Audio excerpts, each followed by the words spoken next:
Жеңге деген қазақ халқында бір әдемі ұғым. Біреулердің аузынан жеңге дегенді естігенде қызығып кетемін. Өйткені өзім жеңгеден жерінген жамын. Менің үлкен ағам үйленген кезде әкем қатты ашуланды. Өйткені әкем танитын адаммен құдандалы болғысы келген. Негізі анам ағама өзінің қайтыс болған құрбысының қызын әпергісі келген. Оның бойы аласа, талдырмаш келген қызы еді. Анам тіпті ол қыздың туған күніне өзінің алтын сырғасын сыйлаған. Ол кезде алтын деген қымбат қой. Қыз да кет әрі емес-ті. Бірақ әкем ол қызды құп көрмеді. Өзі кіп-кішкентай, тұқымымыз ұсақталып кетеді, деп шорт кескен.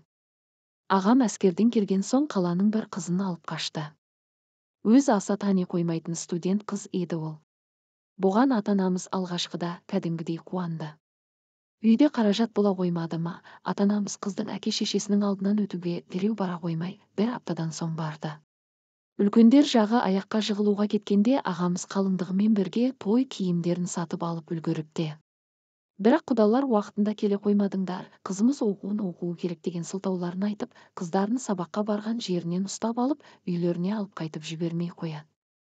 Бұл сөздер әкемнің көңілінде қалып қойған шығар деп ойлаймын өзім. Оның үстіне ұлының онша танып білмеген, мінезіне қанықпаған бөтен қызды алып қаша салуына кем болса да ыза болатын еді. Екінші рет көрші ауылда бір үйлену тойы болып, қыздың құрбысын бөле ағамыз өз фермасына алып кетеді де ағама тұрмысқа шығуға үгіттейді. Ол қыз болса, мен әке-шешемнен әрең сұранып кетіп едім. Оларды аттап кете алмаймын деп көнбепті. Осылайша ағамның беті тағы да қайтты. Осы күні сол бір жайттарды ойша сараптап отырып, қатты таңғаламын. Ағам өте көрікті, мінезі жайлы адам. Ешкімнің бетін қайтару дегенді білмейді. Көнбіс. Өте шаруақор. Қызда қызыққандай адам. Сөйте тұра, көлденеңнен кездескендерді алып қашуға дайын тұратыны несі. Ешкім қарамайтындай сұрықсыз болса бір сәрі. Қазіргі жеңгем көрші ауылдың қызы. Мамандығы медбике.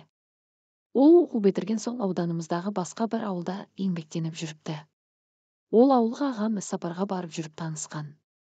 Тұрақты қарым-қатынас, достықтары болмаған сияқты, оны да ағам бір екі көрген соң жолзармен қыдырып барғансы балып қашады. Обалы нешік, жеңгем үй шаруасына өте мығым болды. Үйді таза ұстады, тамақты жақсы песіреді, ақшаға үнемшіл. Және қонақты өте жақсы күтеді. Бала кезіңде бәрі қызық қой. Ағаңның үйленгені де қызық. Тұңғыш балалы болғаны да қызық. Басқа ештеңе миымызға керіп шықпайды. Жеңгемнің шашымды өріп бергеніне мәзбін. Бастапқыда бәрі тамаша болғанымен, екі балалы болғаннан кейін жеңгемнен шекеліктер шығып қалды. Жиын тойда ішкенді жақсы көретінін байқап қалдық. Кейін әкем қайтыс болып, жыл өте біз үлкен үйге аға жеңгемді қалдырып, қалаға қоныс аудардық.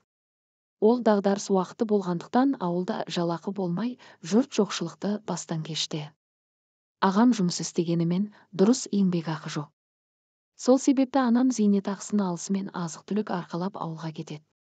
Ол кезде ағамның балалары тілдері шығып, есейіңкіреп қалған. Не болып, не қойғанын сұрасаң, айтып беретін жағдайда. Бірде сөмкесін арқалап анам барғанда, кішкентай бауырым оған мұңын шағыпты. Апа, сен жоқта мамам арақ ішіп мас болып, қойларды жоғалтып алды. Сөйтсек, араққа құмар келіншектер жеңгемнің маңайына үйіріледі екен. Десек те, біз оның бәріне мән бермей жүрдік. Жылдар өте келе ағам мен жеңгем қалаға көшті. Жеңгемде маған ұнамайтын қасиеттер көбейе берді. Мәселен, ол ақшалары бола тұра қашанда біреудің ескі жиһазын сатып алуға құмар еді. Ал жаңа киім алуға облыс орталығына барса да сәннен шығып қалған, өзіне аса жарасыңқырамайтын сұрықсыз киімдер киіп алатын. Талғам жағы тым төмен. Оның бәрін қойшы, жеңгем ылғи арақ ішіп жүреді.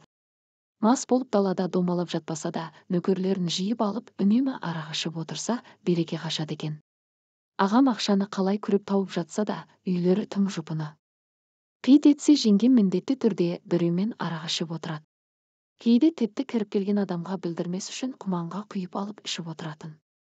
Жеңгем арақта әйелдермен ғана емес, еркектермен де қосыла ішеді. Арақ жүрген жерде сайтан жүрмей ме?